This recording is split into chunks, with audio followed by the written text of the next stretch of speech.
Hebrews. This is Prophets of Awakening. Um, it's our Israelite Advanced Bible Study Night, the 28th of May, 2024. We'll be dealing with the book of Jasher.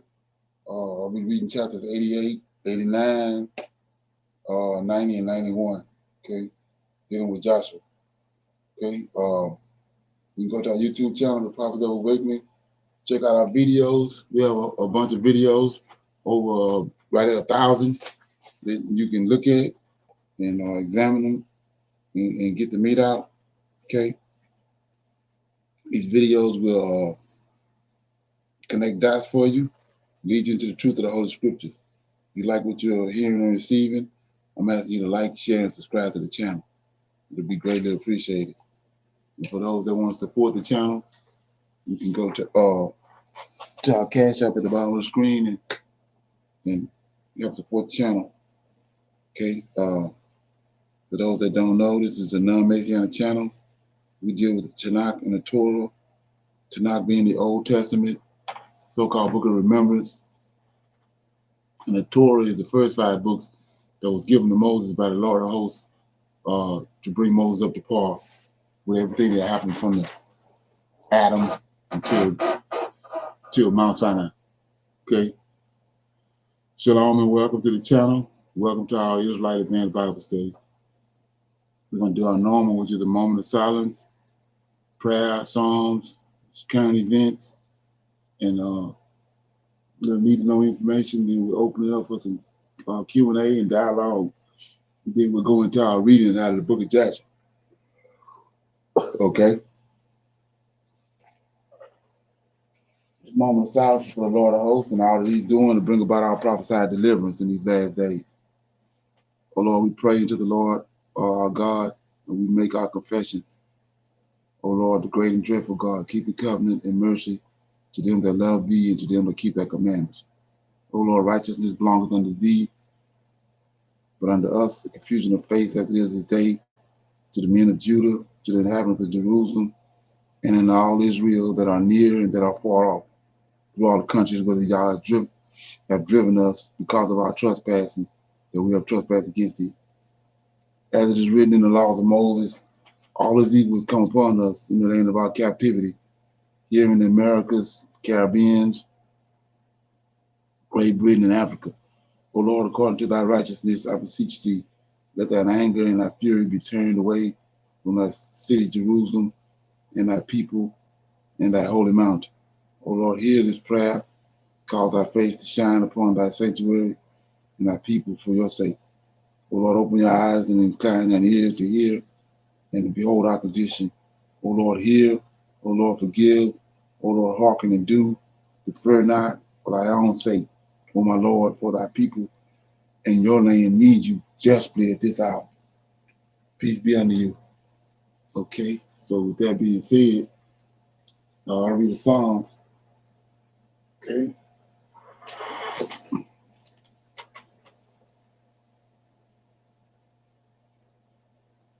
Okay.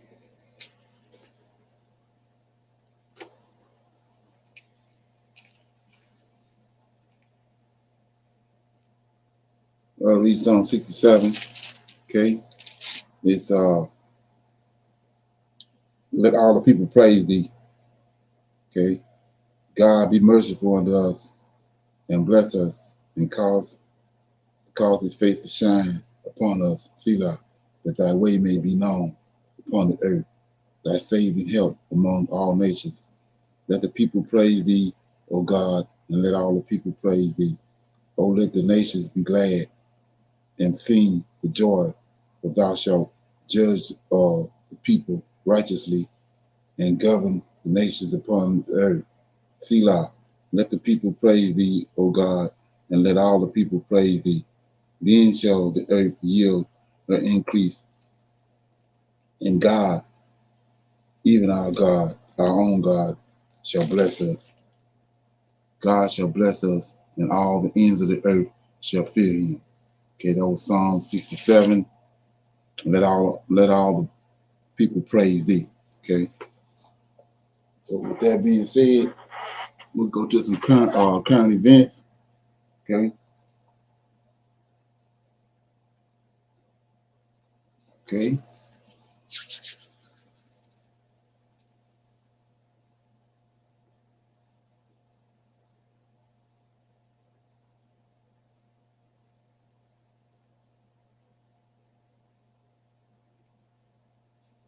What if you could use retirement accounts to invest in crypto? With iTrust Capital, you can. iTrust Capital allows you to invest. Okay.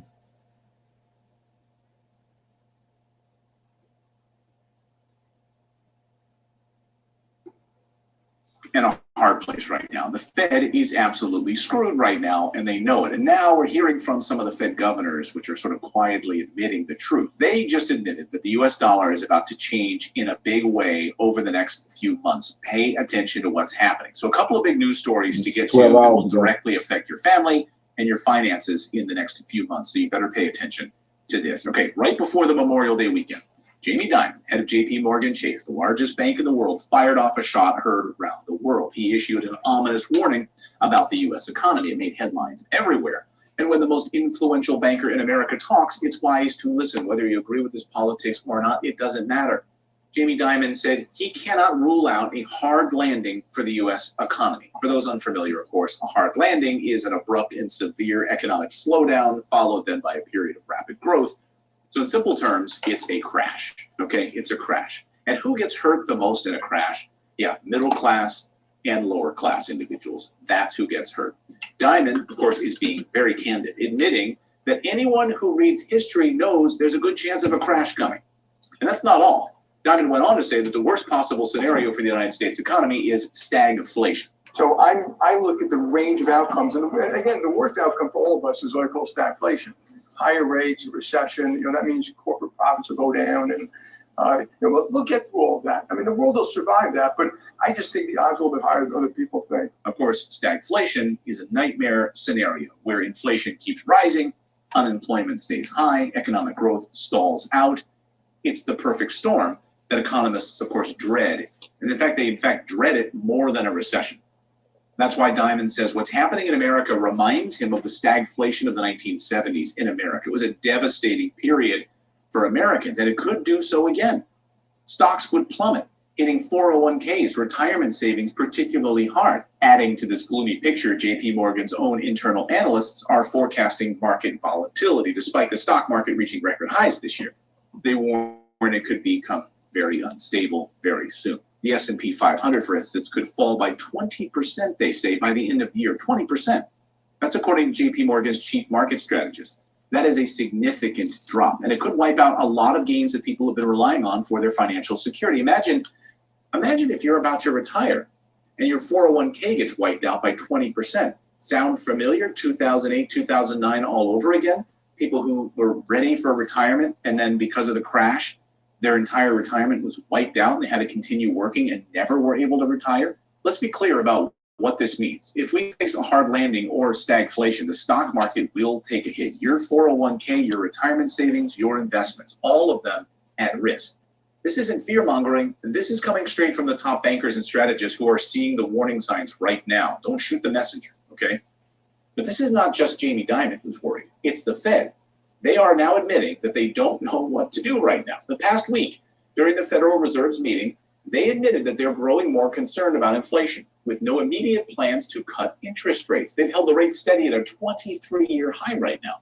But here's the real kicker. Eventually, the Fed will have no choice but to cut rates. It's not a matter of when. And when they do, that's when the real trouble for the U.S. dollar begins, because the market already believes that rate cuts are coming in September. It's penciled in. Starting in September, right before the election. How convenient, right? Right when early voting starts for so many Americans. They're going to cut rates. We know that this is coming. And then another rate cut likely in November. Again, this is what the market is telling us. So rate cuts, while intended to stimulate the economy, will actually further lead to a devaluation of the U.S. dollar. And investors, seeing the writing on the wall, are going to dump their dollars. They're going to turn to commodities like gold, silver, copper, and other precious metals. These tangible assets are seen as a safe haven when fiat currencies start to lose their value. We are in a commodity super squeeze right now. We don't have enough. We don't have production. And the demand is off the charts. And when the US dollar gets dumped, People are going to flood into these commodities like you've never seen before. They're going to run into real estate, gold, silver, tin, you name it. Remember Europe and everyone else cutting rates, devaluing their currency? Investors ran back to the United States dollar, right? It was the only game in town. But as soon as the music stops, they're going to ditch the US dollar like a bad habit. And people like me will be pouring into commodities like gold and real estate, which I already am. But there's another big problem. We don't have enough commodities to satiate the appetite of all of these investors we're facing. And we're facing what's being called this commodity super squeeze, just like what we saw in the 1970s. Again, this is the 1970s all over again. Skyrocketing inflation, incredible demand for gold, silver, copper, tin, everything, nickel, but we don't have enough of it. Look at copper prices right now, off the charts. Look at gold prices right now, all-time high, off the charts. Uranium prices, all-time highs. Do you see a pattern here? I mean, heck, people are even stealing copper out of the Tesla charging stations. They're cutting the cords and stealing the copper. That's how bad it is.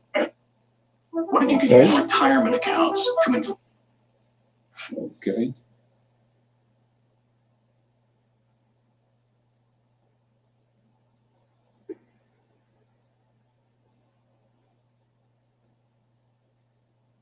thieves targeting high-powered Teslas and other EV charging stations and stealing heavy cable for the copper metal inside. So the bottom line is this, guys. The Fed is trapped between a rock and a hard place. They need to cut rates to stimulate the economy, but doing so will likely lead to a sharp drop in the value of the US dollar.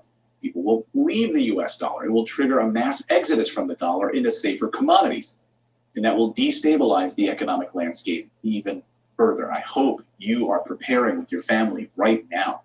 So that's the news update portion of today's show. Given everything I've just told you about the development over the past week, as you know, I have huge positions right now in gold and silver. Gold trading at an all-time high, silver trading at a 12-year high. I was perfectly fine with only those two precious metals in my portfolio, but I thought long and hard about what true diversification means in the metal space. 20 years. This is the only position I have in the tin sector, the only one. So what happened? Well, the seller of the mine had encountered some operational challenges, to put it nicely. This is the previous owner, okay? After spending over years tens of millions of dollars to put this tin mine into production, they totally mismanaged the production. Then comes along a team that knows what they're doing. That's the buyer that I'm telling you about, HEBREW American. They offer them only 6 million Canadian to buy the mine. It's like they're buying a distressed home and they're about to fix it up because the previous contractors didn't know what the hell they were doing, basically. And that transaction is set to close within weeks. That's pennies on the dollar to acquire the largest tin mine in all of Europe. And just so you understand, Wall Street makes it almost impossible to invest in tin. There's no tin ETF that you can invest in. So this is one of the only pure play tin investments that you could make if you're interested. Just so we're clear on this. I've been investing for 24 years now, roughly, 15 of which have included investing in mining. And for the first time, my investment partnership took a position in a tin company, HEBREW American. If you would have told me a few years ago I would be investing in tin, I wouldn't have believed you, but here we are. It's my only position right now in this bull market. And honestly, Okay. So, guys saying that the Fed is telling us that dollar is going down within months. So I read that, so I figured I needed to play it. Okay. See what else we got here.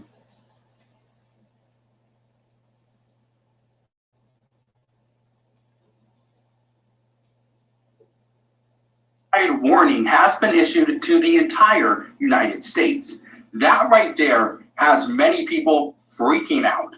Many people are extremely concerned. Millions of people are at risk. And I want to explain where this warning is coming from and why this warning is so important and vital as we head into the warmer months. So I'm going to break all that down in just one moment. All I ask is one thing. It takes 2 seconds. Go ahead, hit that like button if you enjoy these daily updates. And now let's begin.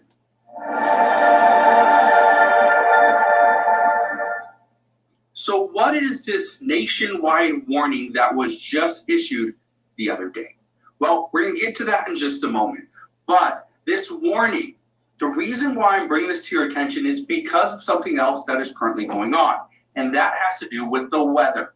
The weather, according to many forecasters, They are saying it's projected to be a long, hot summer here in the United States. That right there is obviously interesting. Look at this. You can see from this map where it's in orange, this means it's above its normal temperatures, okay?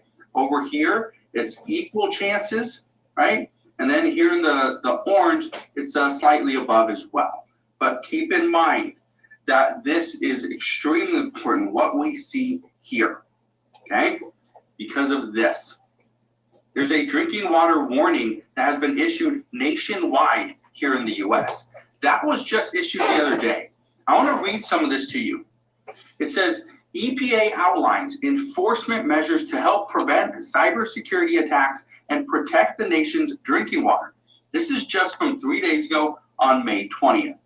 It says, today, May 20th, the U.S. Environmental Protection Agency, or the EPA, issued an enforcement alert outlining the urgent cybersecurity threats and vulnerabilities to community drinking water systems and the steps these systems need to take to comply with the Safe Drinking Water Act.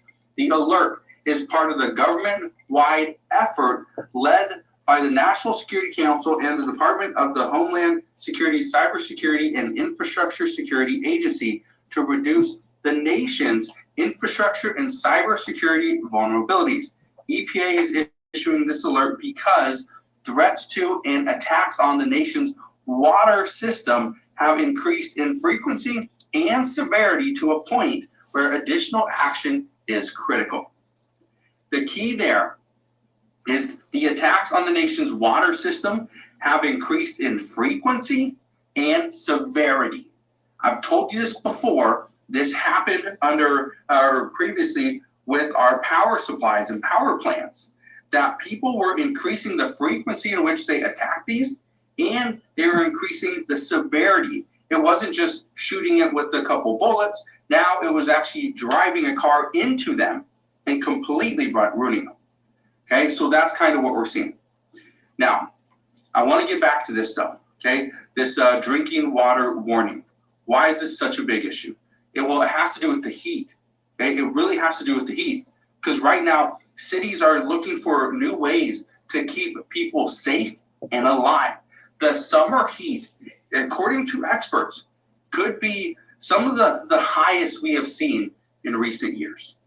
Now, it may not be the highest on record, but they do expect we are going to be hit harder this year than we were last year, especially in parts of the US. Well, keep this in mind. As it becomes warmer out, or just very hot, people are going to be drinking water, okay? Here's the concern. When you go to a park, you go to a mall, you go to some of these other locations, more public areas, and it's really hot out, there's a good chance you are going to be consuming some type of public water. And I bring this up because let's say you go to a mall and you drink out of a drinking fountain. In many of those locations, they are not filtered. You're not drinking this highly filtered water, okay? It's not run through a reverse osmosis machine, okay? So if there's a physical attack or a cyber attack on our nation's water supply, there's a chance we could actually drink and consume some of that. And if that's the case, we could be, drinking some type of very unsanitary water, which could make us sick, right? We could contract some type of virus. We could also, right, we lost a life. So that's the reason I'm bringing this to your attention. What the EPA is saying is they are asking for Congress to do more, okay? They want us to do more. The government has to do more to protect us, to make sure that we are perfectly safe. Now, here's the next thing. As it gets warmer outside, we are going to see things like wildfires. We're going to see, and this is a troubling one, is according to experts just today, they're saying that this year will have more hurricanes on record than any other year. They're predicting between 8 and 13. Here's the reason why that is a big issue. If we see hurricanes or wildfires, even windstorms, just knock out power, we could also see our water supply get hit, okay? This is why FEMA and senators are pressing FEMA on disaster relief funds. They want to know, do we have enough money to handle any potential disaster that's thrown our way in 2024, potentially 2025? As of right now, we just don't know. But that's why seniors are asking this. It says right here, with the start of the Atlantic hurricane season now just days away, Senators Rick Scott and Marco Rubio are seeking information from the Federal Emergency Management Agency over the status of its disaster relief fund used to help communities recover from catastrophic weather events. Keep in mind, wildfire, hurricanes, right? Just a tornado or a windstorm, this could hurt us. This coming summer, some are expecting that this is going to be the worst summer that we've had on record. Number one, because we're going to see more hurricanes. Number two, we could see extreme heat in certain parts of the country. Number three, we don't know if FEMA is actually fully funded. And number four, there's so many other issues right now that some are speculating that this is when we are going to see a potential attack here on the U.S. So I don't know what's going to happen moving forward, but all I can tell you is I am trying to stay alert, trying to stay ready and learn about everything that's going on. Here's what I want you to do. Right now, this nationwide warning, has many people very concerned. I'm somewhat concerned as well, but one of the things that I like to do is I like to drink filtered water, okay? If you can drink water that's run through a reverse osmosis machine, I would highly recommend that as well. Okay, that's something that I know a lot of people don't do, but I highly recommend it. There's a machine that costs like $200. It's over on Amazon. I'll put a link to that. It's one that I personally prefer as well, but you can go and check that out. But again, keep in mind, drink filtered water. Try not to drink water from the tap unless it's going through a filter, okay? One of the things, I have a few friends that do this every week. It's not on the same day, but every week they usually test their water just to make sure that the water that's coming out of their faucet, which does run through a filtration system, that it is coming out and there's not too many chemicals or doesn't have too much chlorine in it or whatever. So there are strips you can get to test it out if you want to. I personally don't do that, but if you want to, that is available. So I will put a link. Okay. Any comments on that? Shalom, everyone. Okay. I wanted the first video kind of went with the second video, and as far as them talking about gold and silver and buying tin, you can't eat the gold, you can't eat the silver or the tin. They're not talking about food. Okay, go ahead. They're not talking about the food supply shortage or, the food supply shortage. Getting the filtered water, drinking out of the tap. They're saying not to drink out of the tap. Get the filtered water, the bottled water. But there was so many things about bottled water. Being with this heat, the plastic that can eventually contaminate the water, and by them so hot. But they're trying to get people to avoid the tap water. But the tap water has some minerals, some copper in it, which will help you more or less hurt you far as that bottled water, because they're saying that bottled water is just they're doing however they're getting it. It could be from the tap, it could be from wherever, we don't know. And far as he's not even saying anything about the grid. Well, we don't know if they knock out the grid, and saying it's due to the weather, far as communications with the social media and everything like that. And they're going to say it's due to the weather, the hurricanes. This is going to be more hurricanes that's going to happen. They're predicting that, but they're also messing with the weather. And they said, the scientists said that they had to draw back on what's causing the climate control. They were wrong. But there's so much going on at one time. And I know the Lord of Hosts is, it's going to, work all this out. But at at this time, and they're not trying to make the people panic, but yet though, who hears, who can read between the lines, and that's who they're trying to reach out to. People who read between the lines, people who want to know what's going on, versus everyone walking around, yeah, that's never going to happen. The dollar's never going to go depreciate. This is never going to happen. We are good.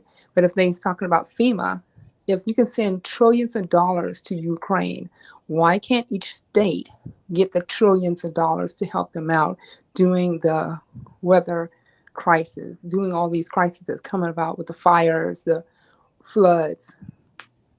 They're saying they don't have the budget, but yet though they can send money for weapons to Iran, Israel, Ukraine. That's just, it bewilders me how the government is working around, seeing what they're doing so much, but then within a day's time, trillions of dollars can go overseas. Exactly. Right. Yeah. Right. Okay. Anybody got anything else? Anybody have any comments on that? Okay. We're gonna go to this right here.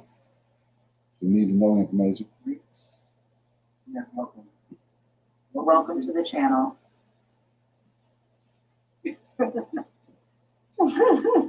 Yeah, peace and blessings to you guys tuning in. Thanks for, tuning in to the chat. Thanks for subscribing to the channel. If you haven't subscribed yet, make sure you hit that subscribe button, please. We love the Most High. Subscribe.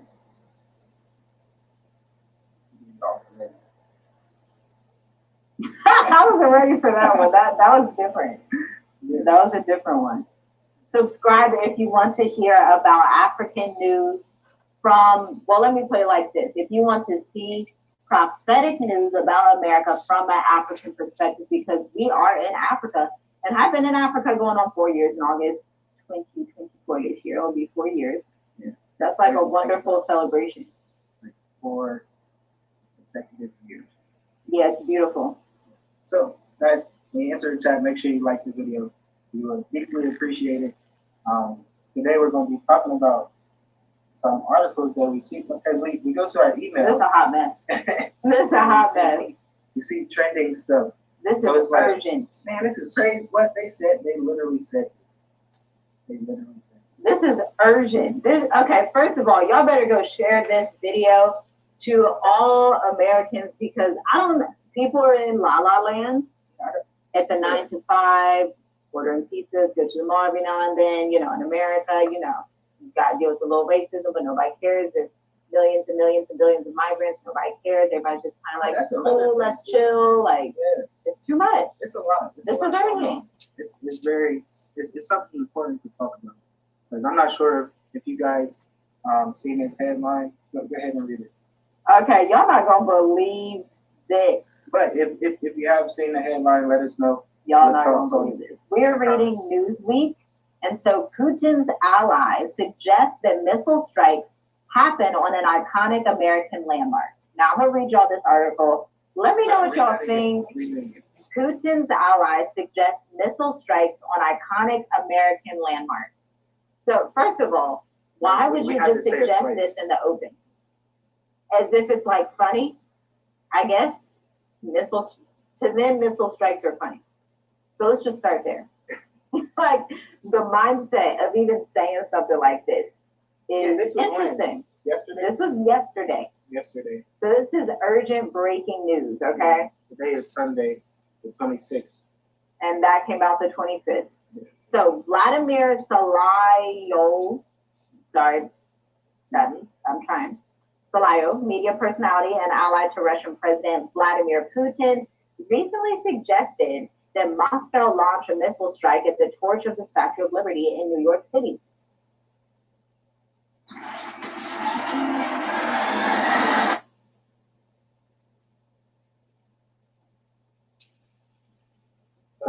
That's like they said it. They said it. It's crazy to think about. They're bold. They don't care. They said that shows you they don't care. And look, family, this is our first time reading this article too. We saw the headline. So this is new to me. This is new to you. So They don't care. What they really said that. They do not care. So look, everything happens in New York first, from the movie standpoint. Mm. Yeah. That's horrible. Amid Moscow's ongoing full-scale invasion of Ukraine that Putin launched in February 2022, Salayov has been a source of Russian propaganda. He's talked about Russia expanding its war, claiming that the country owns Ukraine and even parts of Europe like Finland and Poland. In a recent episode of his show, Salyarov and his fellow panelists talked about sending missiles over the United States and Europe. I suggest launching a hypersonic missile across the continental U.S., but not at the U.S. Let it fly over. Russian political scientist Dmitry Izvatsky said, according to a clip of the show translated and posted to X, formerly Twitter, on Saturday. Former advisor in Ukraine's Internal Affairs Ministry. But knock out the torch at the Statue of Liberty, huh? Salyov said with laughter. That's a little over the top. Eva Steve replied, how about launching it from the Atlantic to the Pacific as a test and then see what happens? They really trying to play with America. They're literally playing like, hey, let's just toss this across America and see what happens. Nuclear Are they missiles. gonna shoot it down or not? Is it going to kill people or not? Is anybody going to be affected? Is it going to hit the ocean? Where is it going to hit? And then you got President Biden in office, who, by the way, You hear that? Hit the ocean. just last week he said that he thought that he was the vice president during the pandemic. And so I don't know what to say about that one. Yeah, that's something different. Like That's something everything, that's something different. Like Oh man, he said he thought he was the vice president. everything. You know, 2020, he forgot he was president at that time. So nobody knows who's really controlling anything. Nobody knows, you know, Russia sees that, China sees that. By the way, China just released a statement saying that they own Taiwan and they will continue to circle Taiwan. And the US is like, no, don't do it. And China's like, we don't care, we own Taiwan. They actually had a snarky statement to say as well. Russia and China are very snarky this week. They're They snarky. don't care. Yeah, they both. But the truth has to come out. And it's gonna come out faster and faster. Like I don't want to talk about, because if that happened, I hope that's that like our another people 9/11. believe. Yeah, I sincerely, and this is why we're putting this video out. like that. If you see Hard to think. war coming, why would you stay? Because when that happens, like, it's just, that's it. There's no extra, like, Yeah, it's gonna be, everything gonna be shut down. Kids going, because I remember when 9/11 happened, right. and I was in school. My mom came, like a lot of parents came to school to take their children out. And it wasn't even like maybe a couple hours it happened. Yeah, So I yeah, can't even that's imagine it. now. Right. With, like, what is a hypersonic missile? Somebody, let us know what a like, is that like a nuclear missile? Like, what does that actually look like? And the fact that they're playing around with it, like, let's just launch it over Americans. Like, ooh, that's pride right there. Like, they don't care. Those people don't care. Okay? And so now, at the same time, from AP News, China sends dozens of warplanes and ships near Taiwan to show its anger. China said that Taiwan is on punishment. That's a snarky little that's a little, okay. I don't mean to laugh, but Taiwan's on punishment. that's how China is. You don't punish them. They say you better get right. That's how they, You better pick us. that's, After they just did the 53 billion bonds that they done. yeah. So things are strategically shifting very fast. And I would say by the end of December 2024, we're going to be looking at a very crazy America. Whole different system, whole different world. Very crazy Europe. And so the main safe place on earth is Africa, because it is, you know, it's that verse in Revelations 12 over and over again. Revelations 12, the land would open for the woman. What land would that be other than the Garden of Eden? Yeah. Back to the origins. And it's so simple. Exactly. It's coming in reverse. So that's why we said abandon ship, because they brought us over in ships. Now it's time to For Trying to real. get back on the ship and come back. Abandoned ship. Abandoned ship. Before Mayday. they shut everything down. For real, Mayday. Because it's something different. When we left during a pandemic and the lockdown, that's one thing. But when you're looking in the face of war, yeah, and it's not just like war back in 1942, we in 2024. What does that even look like? Like, for real, what does that even look like? Hypersonic missiles travel faster than the speed of sound. They cannot be detected by current radar technology. Only Iran and Russia got them. U.S. has not been able to make them. That's crazy to think about. Okay, that's thank you so much. I don't want to butcher your name, Usagarda. Thank you so much for putting that in the chat. I'm glad that you put that in the chat so people can see that it's faster than the speed of sound. It's a good time to be where we're at. Yeah, I didn't even hear that mentioned. Right? Like, that's Like, crazy. like, The speed of sound. Yeah. They can't, they're really playing with America. They not playing. And if you think for 1 second that America's not going to respond if somebody does a hypersonic missile, oh, they must respond. They will respond. I would not be surprised if they have another article come out before the end of today. Ooh. You know, what time is it? It's 4 p.m. here, so I think it's like 8. So people starting to wake up now in the States. Seeing this headline. Yeah. This is the number one topic on Yahoo. I would not be surprised if the U.S. say, "Oh, come on with it." Sleepy Biden, come on, I'm ready. He didn't know he was president, but he's ready. Yeah. They did not want to be bored. Crack windshield on your new car? Bring it to Safelight. Any comments on that? What you think?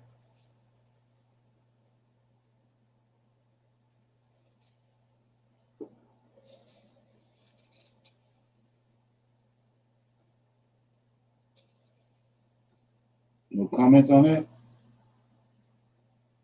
Okay. Like the brother said, it's going right back to what I said. It's a water event coming. It's on the money. And notice that he said they want to shoot a hypersonic missile at the Statue of Liberty. But it's going to hit the ocean. They're going to get tsunami right there, but they keep on, like she said, throwing these little pranks at us, playing with us, but it's going to happen. Because like I said, it's on the money. So that water event going to happen. And when that happens, you got to look at all the people that's going to get displaced. You think that the migrant crisis is causing problems. You wait till that happens and all these people start getting displaced. Okay. So I'm gonna open it up for some questions, comments. Anybody have any questions or comments about anything they came across they want to talk about? If you want to watch all of that video, it's called it's on YouTube. It's Abandoned Ship. Leave U.S. Now. Okay, I'm gonna check it out. It's an hour and 8 minutes. Anybody have any questions or comments about anything they came across? Something they wanted to talk about, shine a light on?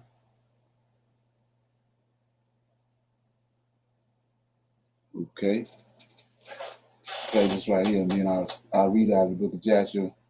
Okay.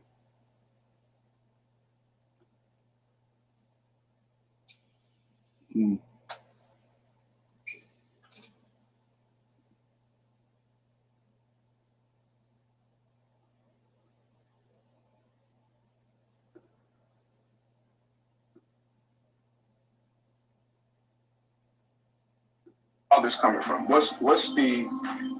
is it that laws can be passed because of what people may say, or what truth may be coming out on a particular subject, on a particular group of people? I thought we were living in a nation where you can talk, you can share your opinions about things, as relates to freedom of speech. But apparently things are shifting, things are changing, and the freedom that we think we have perhaps is not the freedom that you think. Matter of fact, I know it's not the freedom that we think. And that's a, you know, a lesson or a story for another day. What does that freedom mean? So again, it's late night. So what we're going to do, I shared this earlier, so I'm going to get straight to this. We're going to talk about this and glean from a particular source that I have that actually points and paints a interesting narrative.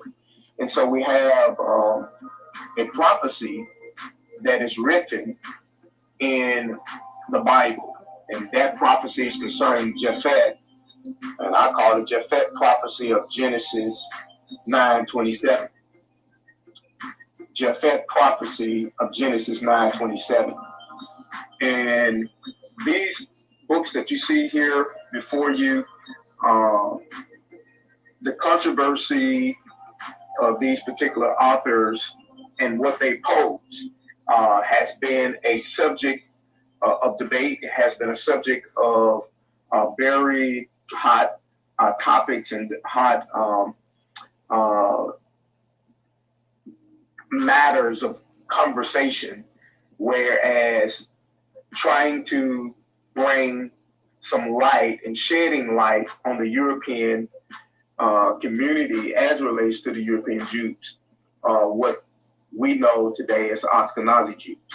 And so as we get into this, again, these authors that you see on the page here have given some information in their particular books that they wrote.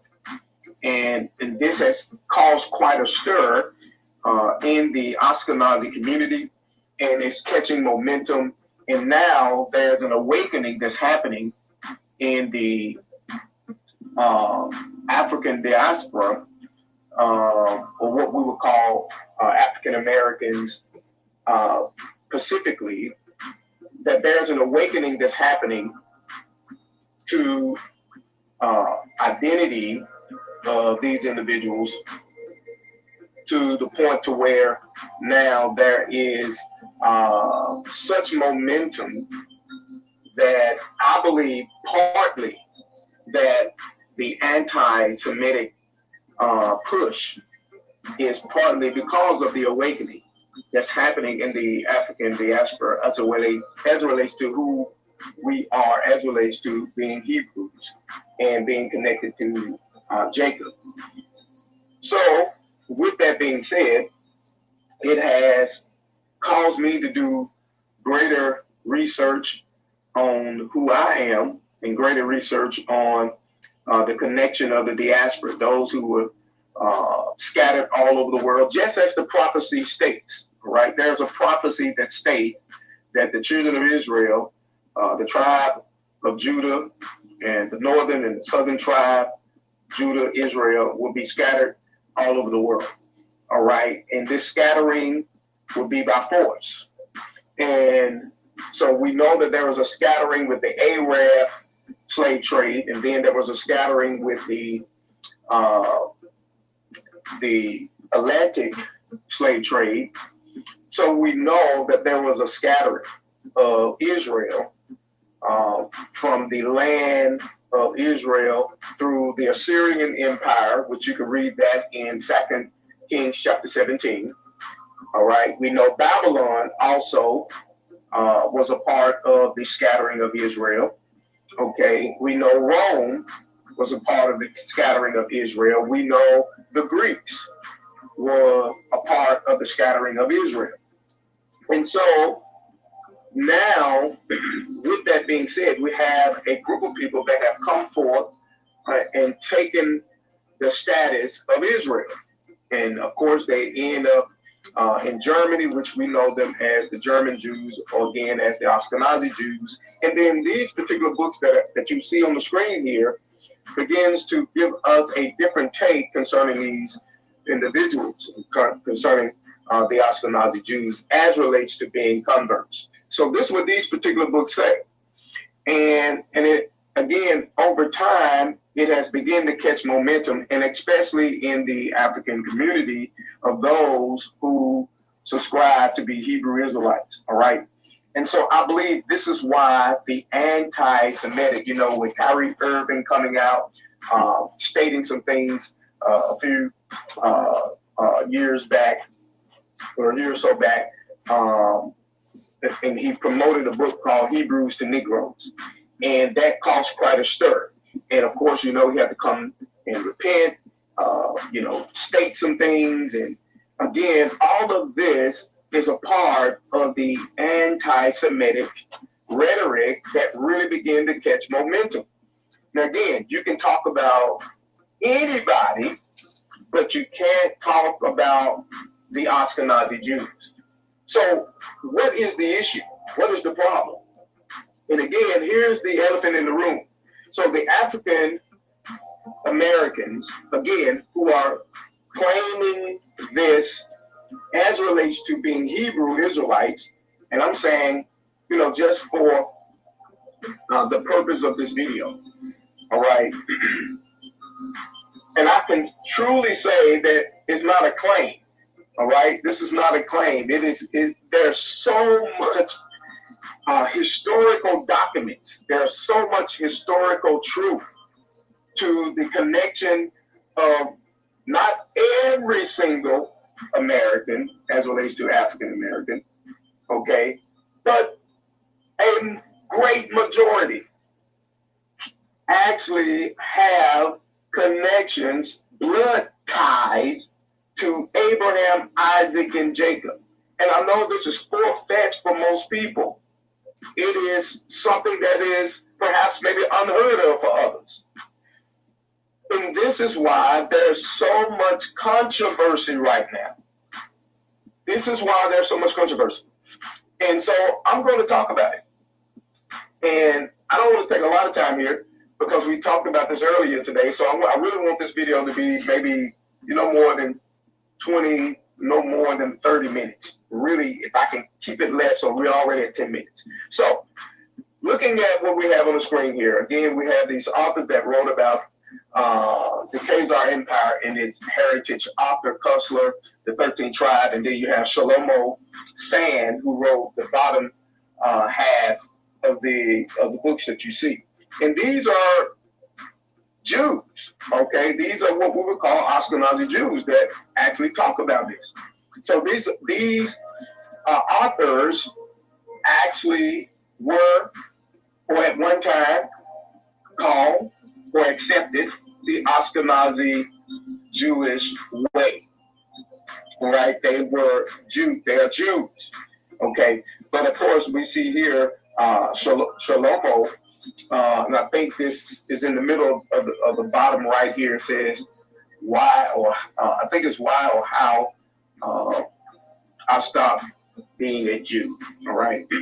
So again, he done some research and things of that nature. So I've looked at videos and I've read some historical documents. But here's the thing that I want to share with you tonight. I happened to come across a document, a historical book that I had never heard of. I was actually doing some research myself concerning who I was and my connection to Abraham, Isaac, and Jacob, right? So I'm doing my own connection to the biblical Israel, okay?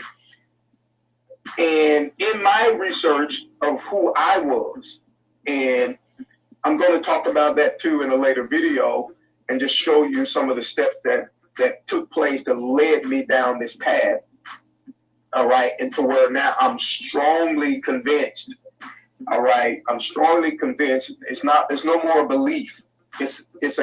I know now. I know I have a direct tie to the tribe of Israel, and specifically to the tribe of Joseph and Ephraim, actually.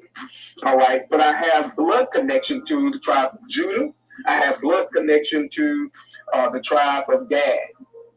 Okay, when I did my research of DNA, and partly in connection to that started me on that journey, God himself began to communicate with me when I was reading in the book of Genesis chapter 48. And so again, we'll talk about that some other day. But let's get into this. So we have these authors here who have controversy behind their books. People say that their books It's theoretical, it's not true, and so on and so forth. All right. But when I began to do research on who I was, I ran across this word culture. And I looked the word culture up on the internet, of course, Googled it, and then this book popped up. All right, this book popped up, and this book is called The Celebrity of the Jews. All right, The Celebrity of the Jews. This particular book right here popped up. I didn't know anything about it, wasn't looking for it. It popped up as a Google search as I was searching this word culture, and I wanted to know what is this word. Okay, so here's the book, and it says The Celebrity of the Jews, a glance at the historical circumstance of the Jewish people from the destruction of Jerusalem to the present day. All right, and then this book was written, or at least the dates that are on this particular book is 1887, and also there's a date of 1899. So I'm assuming that somewhere in between these particular time frames that this book was penned or written down. Okay, and so let's get right into it, because I want this video to be short. But in the midst of that, I do want to mention or show you this prophecy just before we get into it. Okay, I want to read this particular prophecy, all right, just before we get into the book. And it says, and we're going to go straight to the scripture, Genesis 9:27. It's underlined right there on the screen. It says, God shall enlarge Yafet. All right, he shall enlarge Yafet. In other words, he shall expand, he shall grow, multiply, and he shall dwell in the tents of Shem. He shall dwell in the tents of Shem. Now, Yafet, he's talking also as relates to enlarge. That means his descendants shall increase, all right, expand, okay, and he shall dwell in the tents of Shem. Now, the he shall dwell is representing his descendants, okay?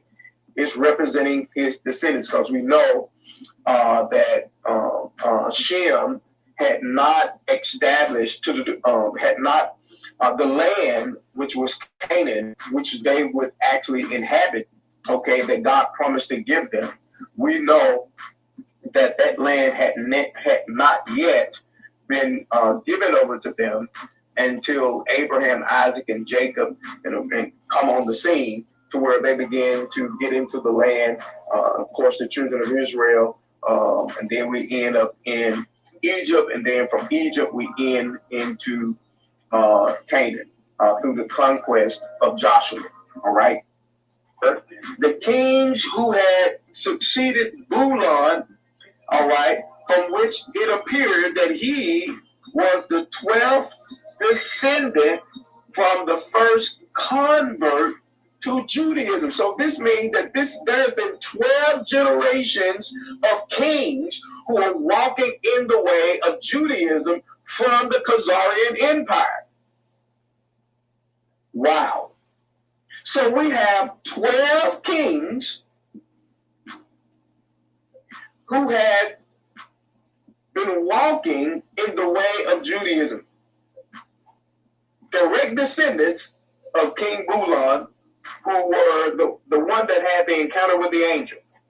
And from there onward, we have this Khazarian Empire who had embraced Judaism in the ways of the Jews. And Jews, all right, well, let's just say that the tribe of Judah had been in that area. Okay?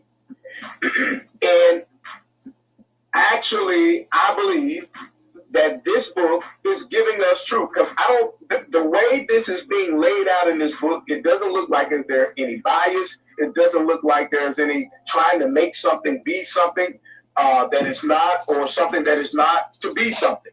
It seems like the writer is simply quoting, because at that time, we didn't have anti-Semitic anything that I'm aware of, okay, that I'm aware of now.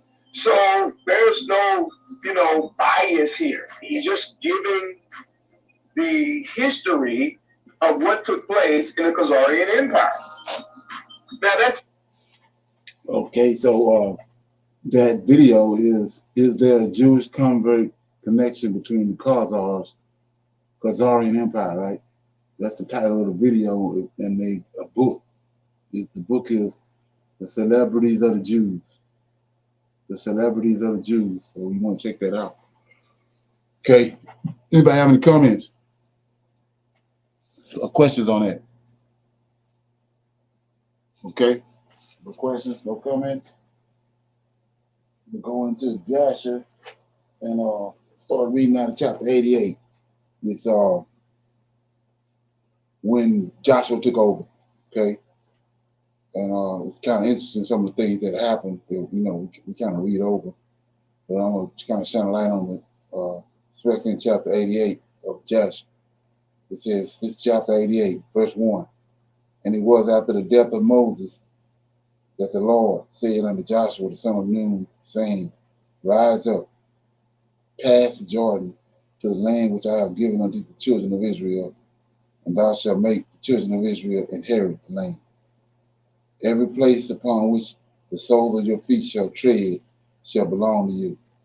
From the wilderness of Lebanon unto the great river Perath shall be your boundary. No man shall stand against thee all the days of thy life. As I was with Moses, so will I be with you. Only be strong and of good courage to observe all that the Lord, all the law which Moses commanded thee. Turn not from the way either to the right or to the left, in order that thou mayest prosper in all that thou doest. So here go our instructions right here. This right here supersedes the curses and everything. So it says, verse 4, no man shall stand against thee all the days of thy life. You know what happened with David. You know what happened with Adam and all the men before the flood. The Lord was with them. That's why they lived so long. Well, nobody gonna cut their life off. So he says, no man shall stand against thee all the days of thy life. As I was with Moses, we know all Moses went through. Nobody ain't killed him, right? So will I be with thee. So that's what you got to apply. Only be strong. This is what you got to do. Only be strong and of good courage to observe all the law which Moses commanded thee. Turn not from the way, either to the right or to the left, in order that thou mayest prosper in all that thou doest. And Joshua commanded the officers of Israel, saying, pass through the camp and command the people. So this is what they commanded all the people, saying, prepare yourselves provisions, for in 3 days or more you will pass the Jordan and possess the land. So we know right here, up to this point right here, they're receiving food from heaven, manna, right? Verse 6. And the officers of the children of Israel did so, and they commanded the people, and they did as Joshua had commanded them. And Joshua sent 2 men to spy out the land of Jericho, and the men went and spied out Jericho. At the end of 7 days, they came to Joshua in the camp and said to him, the Lord has delivered the whole land into our hands, and the inhabitants thereof are meted with fear because of us. So let's look at that. So remember, Moses sent out 12 spies, and 10 of them came back with a bad report. And the Most High sent them in the wilderness, wandered in the wilderness for 40 years, and killed all of them off. So these dudes right here, they got sharp. They came back with a good report. Verse 8, and verse 7, and Joshua sent out spies. He's doing the same thing Moses did. Spy out the land of Jericho. And the men went out and spied Jericho. Here you go. And at the end of 7 days, they came to Joshua in the camp and said unto him, the Lord. See that? You got their mind right the first time. The Lord has delivered the whole land in our hands, and the inhabitants thereof are melted with fear before us. So let's look at that. let's go look at what the first spy said. Okay, I think that's in Numbers, if I'm not mistaken. Somebody can find it. It's in let me see if that's T. Check the T.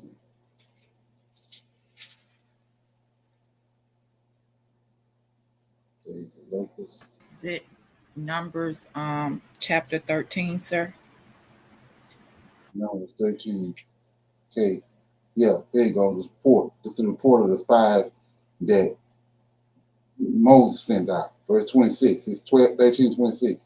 And they went and came to Moses and to Aaron and to all the congregation of the children of Israel unto the wilderness of Paran to Kadesh, and brought back word unto them and unto all the congregation, and showed them the fruit of the land. And they told him and said, we came into the land whither thou sendest us, and surely it flows with milk and honey, and this is the fruit thereof. Nevertheless, the people be strong that dwell in the land, and the cities are walled and very great. And moreover, we saw the children of Anak there. The Amalekites dwelled in the land of the south. The Hittites, the Jebusites, the Amorites dwell in the mountains, and the Canaanites dwell by the sea and by the coast of Jordan. And Caleb stilled the people before Moses and said, let us go up once and possess it, for we are well able to overcome it. But the men that went with him said, we be not able to go up against the people, for they are stronger than we. And they brought up an evil report of the land which they had searched up unto the children of Israel, saying, the land through which we have gone to search it, it is a land that eateth up the inhabitants thereof, and all the people that we saw in it are men of great stature.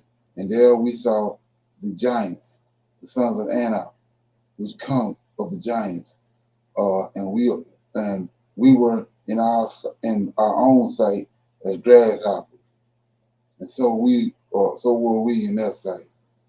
And all the congregation lifted up their voices and cried, and the people wept all night. And all the children of Israel murmured against Moses and against Aaron, and the whole congregation said unto them, would God that we had died in the land of Egypt, or would God we had died in the wilderness? And wherefore hath the Lord brought us unto this land to fall by the sword, that our wives and our children should be a prey? Where it not better for us to return to Egypt? And they said one to another, let us make a captain, and let us return into Egypt. Then Moses and Aaron fell on their faces before the assembly of the congregation of the children of Israel, and Joshua the son of Nun, and Caleb son of Jephunneh, which were of them that searched the land, rent their clothes. And they spake unto all the company of the children of Israel, saying, the land which we possess through to search it is an exceedingly good land. If the Lord delight in us, then we will bring us to the land and give it to us, and the land which flows with milk and honey. Only rebel not ye against the Lord, neither fear ye the people of the land, for they are bread for us. Their defense is departed from them, and the Lord is with us. Fear ye not. So that's what they did the first time. So we see right here in the book of Joshua, they learned from that. Right here, it says, verse 8, 88, Joshua 88 and 7. Joshua sent 2 men to spy out the land of Jericho, and the men went and spied out Jericho. And at the end of 7 days, they came to Joshua in the camp and said to him, the Lord, see that? Now they referencing the Lord. Same one went to Egypt with 10 plagues.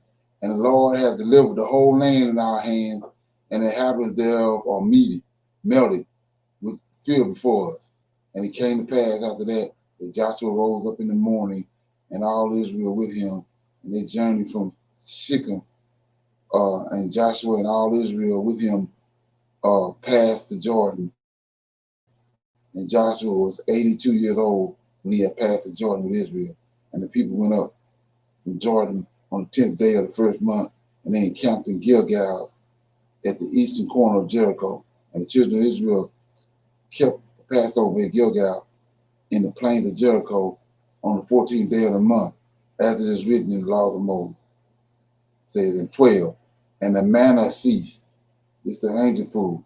The manna ceased at the end at that time on the morrow of the Passover, and there was no more manna for the children of Israel, and they ate of the produce of the land of Canaan.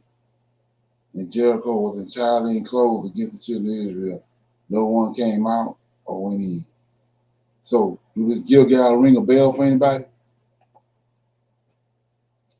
The place Gilgal is where the manna stopped coming. 6 days out of the week. Did that ring a bell for anybody? Gilgal?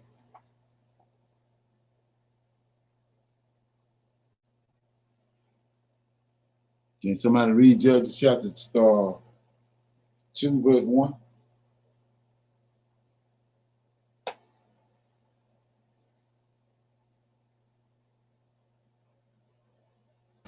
Shalom, everyone. Yes, sir. Judges chapter 2, verse 1. And the angel of the Lord came up from Gilgal to Bechem and said, I made you to go up out of Egypt and have brought you unto the land which I swear unto your fathers. And I said, I will never break my covenant with you. Okay, so there go Gilgal. That's the significance of Gilgal. This is the same place where the angel came at and told them, you the one with the covenant, but it's also the same place where the manna stopped. They kept a Shabbat there, and that's where the manna stopped.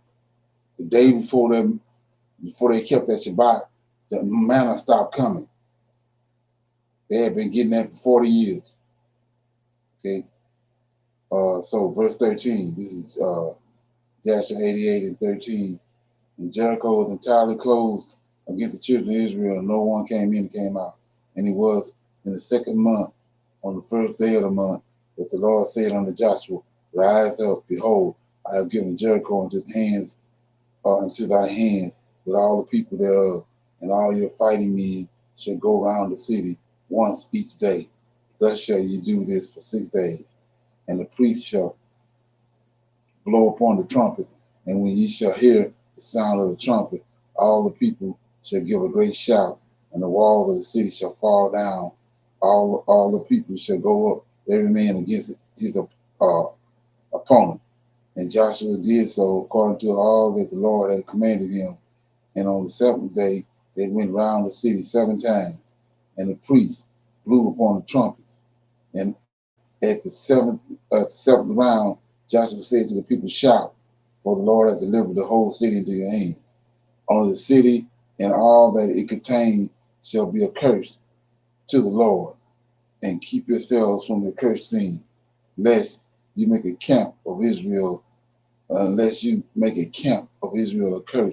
and trouble it. But all the silver, gold, brass, the iron shall be consecrated to the Lord. They shall come into the treasury of the Lord. And the people blew upon the trumpets and made great shouting, and the walls of Jericho fell down. And all the people went up, every man straight before him, and they took the city and utterly destroyed all that was in it, both man, woman, young and old, ox, sheep, ass, with the edge of the sword. And they burned the whole city with fire. Only the vessels of silver and gold and brass and iron they put into the treasury of the Lord. And Joshua swore at that time, saying, cursed be the man who builds Jericho. He shall lay the foundation thereof. It is his firstborn. And in his youngest son shall he set up the gates thereof. And Achan, the son of Carmi, son of Zebediah, the son of Zerah, son of Judah, dealt treacherously, in the accursed thing. And he took the accursed thing and hid it in a tent. And the anger of the Lord was kindled against Israel.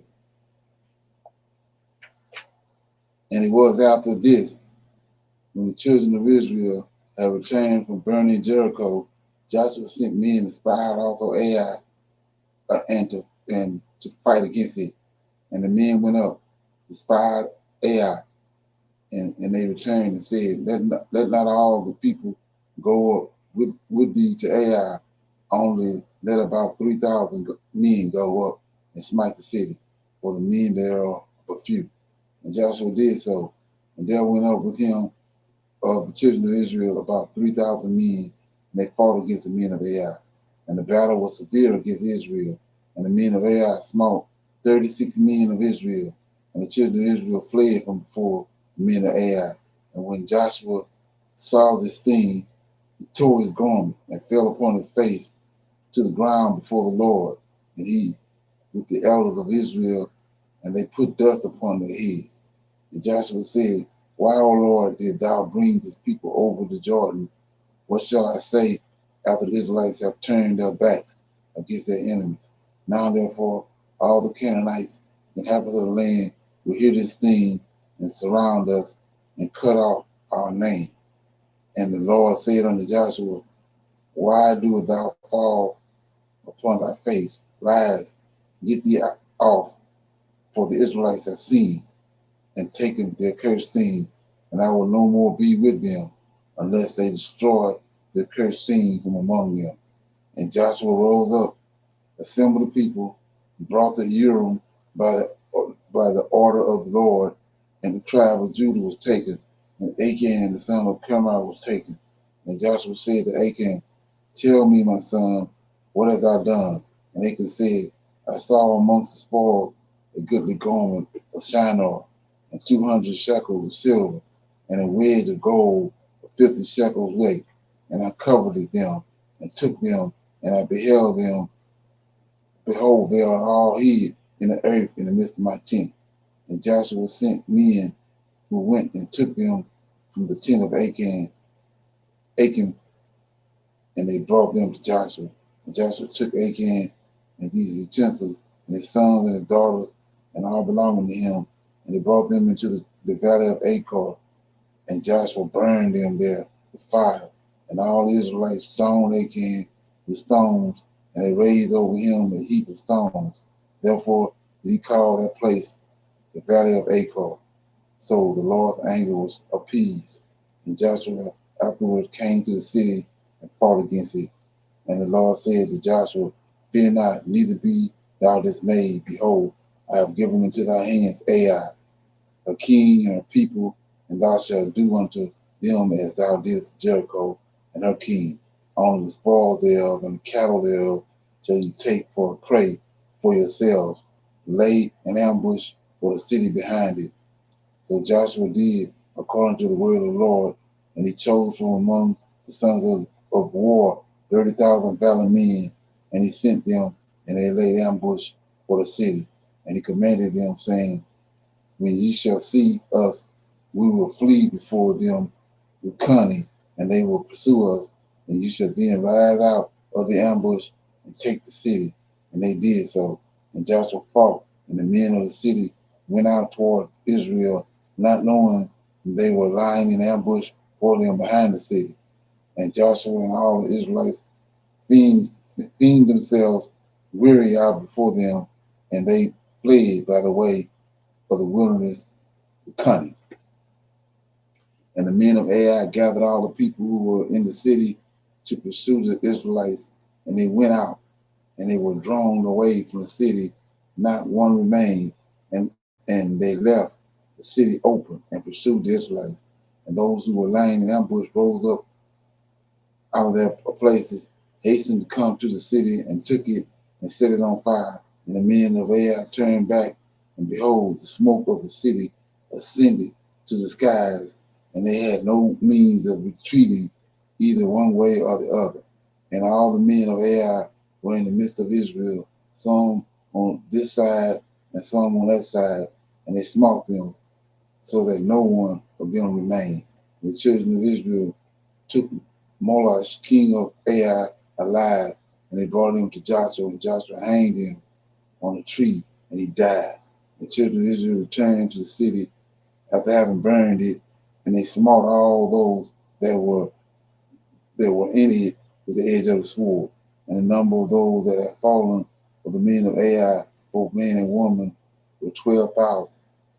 Only the cattle and the spoil of the city they took to themselves, according to the word of the Lord to Joshua.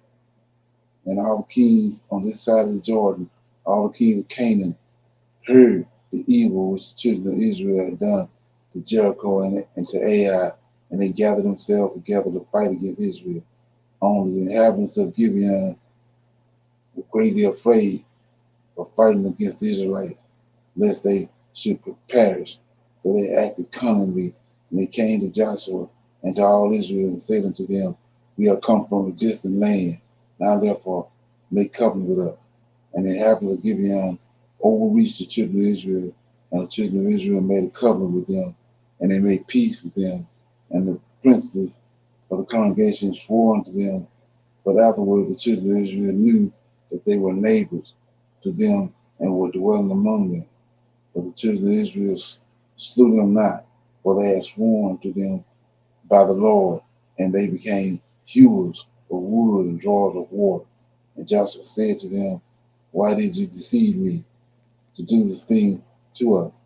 And they answered him, saying, Because it was told to thy servants all that you have done unto all the kings of the Amorites, and we were greatly afraid of for our lives, and we did this thing.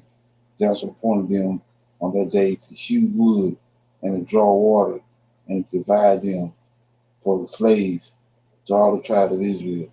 And when Adonizak, king of Jerusalem, heard all that the children of Israel had done to Jericho and Ai, he sent to Horam, king of Hebron, and to Piram, king of Jerusalem, and to Jaffa, king of Lachish, and Deborah, king of Elglan, saying, Come up to me and help me, that we may smite the children of Israel and the inhabitants of Gibeon, who have made peace with the children of Israel. And they gathered themselves together, and the 5 kings of the Amorites went up with all their camps, a mighty people, numerous as the sands of the seashore. And all these kings came and encamped before Gibeon, and they began to fight against the inhabitants of Gibeon. And all the men of Gibeon sent to Joshua, saying, Come up quickly to us and help us, for all the kings of the Amorites have gathered together to fight against us. And Joshua and all the fighting people went up from Gilgal, and Joshua came suddenly to them and smote these 5 kings with a great slaughter. Okay? And the Lord confounded them before the children of Israel, who smote them with a terrible slaughter in Gibeon, and pursued them along the way that goes up to Beth Horon unto Mekkedah. And they fled from before the children of Israel. And while they were fleeing, the Lord sent unto them hailstone from heaven, and more of them died by hailstone than by the slaughter of the children of Israel. And the children of Israel pursued them, and they still smote them in the road, going on and smiting them. And when they were smiting, the day was declining toward evening, and Joshua said in the sight of all the people, Sun, stand still, stand thou still upon Gibeon, and thou moon in the valley of Ajalon, until the nation shall have revenged itself upon the enemy. And the Lord hearkened to the voice of Joshua, and the sun stood still in the midst of the heavens, and it stood still 36 moments. And the moon also stood still and hastened not to go down a whole day. And there was no day like that before it or after it, that the Lord hearkened to the voice of a man, for the Lord fought for Israel. So that was Joshua chapter 88. Okay. Anybody have any comments, questions on what I read? Everybody good?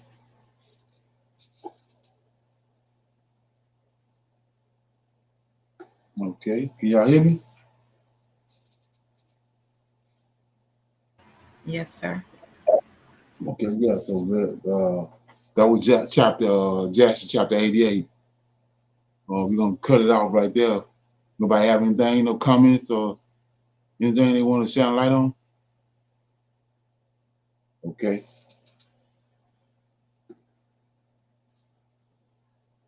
Yeah, let me say shalom. Shalom and another shalom. I'll see you. Yeah, I'll see y'all tomorrow. What's up, DA?